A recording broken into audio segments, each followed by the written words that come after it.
یہ جو دو بڑے ملک ہیں، جیسے 1500 برس پہلے دو سپریم پاورز تباہ ہو گئی تھی، آپ ود ان 3 to 5 years ان دو ملکوں کو خالی ہوتا دیکھو گے۔ یہ یوروپینز ختم ہو جائیں گے، امریکنز ختم ہو جائیں گے، یہ پکی بات لکھ رہا ہو۔ میں مر گیا تو ٹھیک، نہ مرا تو بھی یاد رکھنا، یہ دو ختم ہو رہے ہیں۔ یہ ایک بڑے جہاز کا ٹرن ہوتا ہے، یہ سمپل رخ مڑنا نہیں ہوتا، یہ کاؤنٹر ایکشن ہوتی ہے۔ زمین پہ یہ 1500 برس بعد پھر ساتھ مڑ آئی ہے کہ کمزور لوگوں کے ہاتھوں سے یہ سپر پاورز تباہ ہونے والی ہیں۔ تباہی کے لیے ویسے ہمیں کوئی ضرورت نہیں ہے، خود بخود ہی ہو رہی۔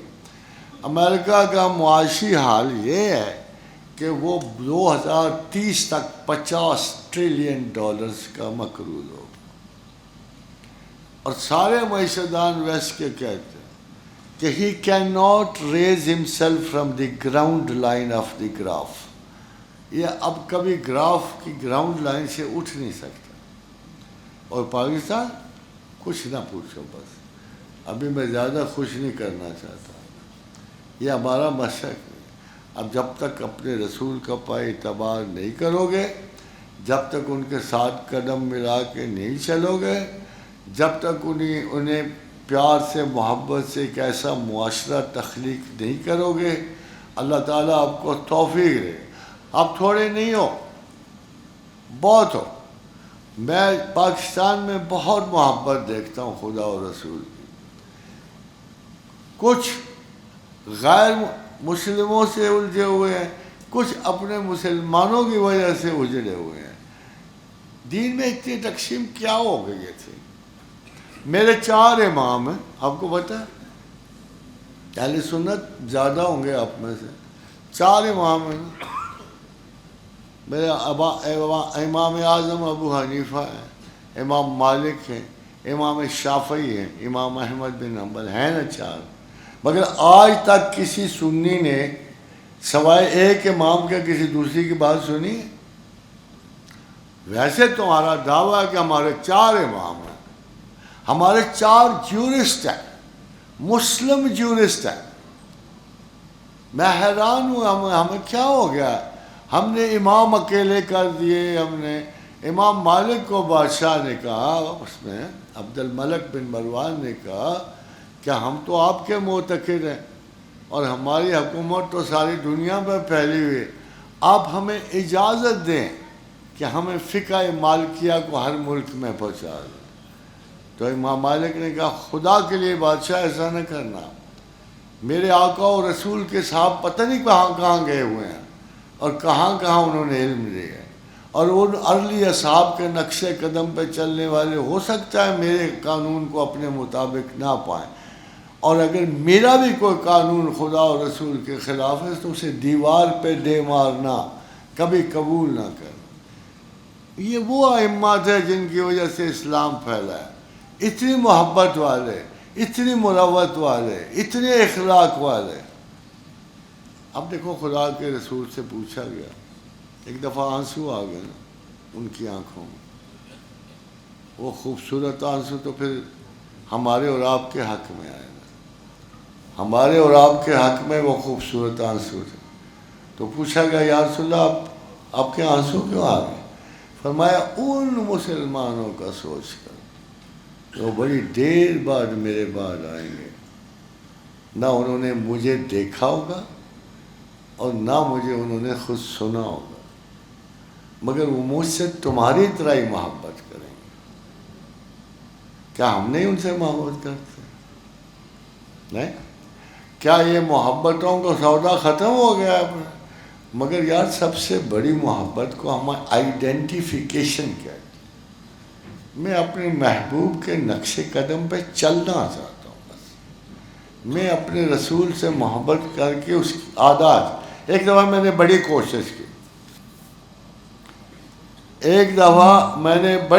کوشش کی، یہ اسی پہ ہو رہی ہے، آپ کو سمجھ نہیں آ رہی کیا؟ یہ اسی پہ ہو رہی ہے۔ میں نے سوچا یار میں اللہ کے رسول کو کی کوئی عادت کیسے اختیار کروں؟ تو میں تھا مقروض، بازار میں بیٹھا، اب وہ جو تھا نا گجرا والے کا بیوپاری بڑا سخت تھا، ہر بار آ کے جی اگلی والے خواجہ صاحب آؤں گا نہ دیتے تو میں کر دیں گے، نہ دیتے رہیں گے۔ میرا خاندان تھوڑا سا معزز بھی تھا، لڑاکا تھا، تو وہ باغیانہ پن میرے دل میں بھی اٹھتا تھا کہ میں اس کو جا جو مرضی کر لے۔ ہم عموماً یہی کرتے ہیں، تھوڑی سی توہین ہی جب جو مرضی کر لے۔ تو میں سوچتا یار میرے رسول کا کیا ہے۔ پھر مجھے یاد آیا کہ انہوں ایک یہودی کے مکروس سے اور حضرت عمر ساتھ، اور وہ بار بار ریشے مبارک پہ ہاتھ ڈال کے کہتا محمد تم مجھے ٹال دیتے ہو، محمد تم مجھے پیسے نہیں دیتے، محمد حضور بار بار انکسار کرتے یار اس وقت میرے پاس نہیں ہے، جو ہی آئیں گے میں دے دوں گا۔ جب وہ تیسری چوتھی مرتبہ ہاتھ ڈالا تو عمر کا ہاتھ تلوار پہ چلا گیا، اور انہوں نے کہا اے دشمن خدا و رسول، اگر تم نے ایک مرتبہ اور ہاتھ ریشے مبارک کو میں تمہاری گردن اتار دوں۔ اب یہ سچویشن کیا خیال ہے آپ کو؟ حضور نے کیا کہا ہوگا؟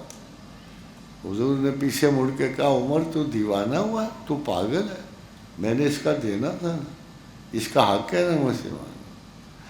یقین کرو میں اس خوف سے دکا، میں نے کہا آج میں بھی یہی کروں جو میرے رسول نے کہا، میں جس کا حق ہے اس کا دینا ہے، جس سے لیا ہے اس کو واپس لوٹانا۔ اچھا پہلے تو میں اس کی ڈانٹ ٹپٹ سننے کے سے ڈر کے نا بال بھاگ چلا، رستے میں مجھے حدیث یاد آئی، میں واپس چلا گیا، میں تیار ہو کے گیا، let anything happen I will act as my prophet is, کہ میں اسے کہہ دوں گا یا تو بےزتی کر لے، توہین کر لے، میں نے تیرا دینا ہے نا۔ میں نے وہ لفظ پر تیار رکھا، اب میں اپنی توہین کے لیے تیار ہو کے گیا، تو اس نے دور سے مجھے دیکھا، وہ جو آ رہا، میں نے کہا آ گیا، نظر آ گیا، میں نے کہا آفت آ گئی، تو دور سے کہتا خواجہ صاحب میں ہوں چلیا، میں اگلے ہفتے آؤں گا۔ میں حیران تھا کہ میں نے ابھی فیصلہ کیا تھا کہ میں نے نقش پائے رسول پہ چلنا ہے، تو دیکھو اللہ میاں نے میرے خدشات کیسے باطل کر، وہ اگلی مرتبہ آیا لے گیا پیسے۔ تو کوشش اتنی جو ہوتی ہے یار، کوئی کم از کم میں ایک حدیث مبارک ہے اور بڑی خوشخبری ہے۔ اصحاب نے پوچھا یا رسول اللہ ہم میں اور پچھلوں میں کیا فرق ہے؟ فرمایا تم 10 باتوں میں سے میری ایک بات چھوڑو گے تو مواخذہ ہوگا۔ جو میں تمہارا استاد ہوں، میں تمہارے سامنے ہوں، میں نے تمہیں خود پڑھایا ہے، عمل سے پڑھایا ہے، اخلاص سے پڑھایا ہے، تمہاری رینیگیشن نہیں ہے، تم ٹروئنٹ نہیں نکلو گے، کلاس سے اٹھ کے بھاگے ہوئے نہیں ہو، تم میری کلاس کے ہو۔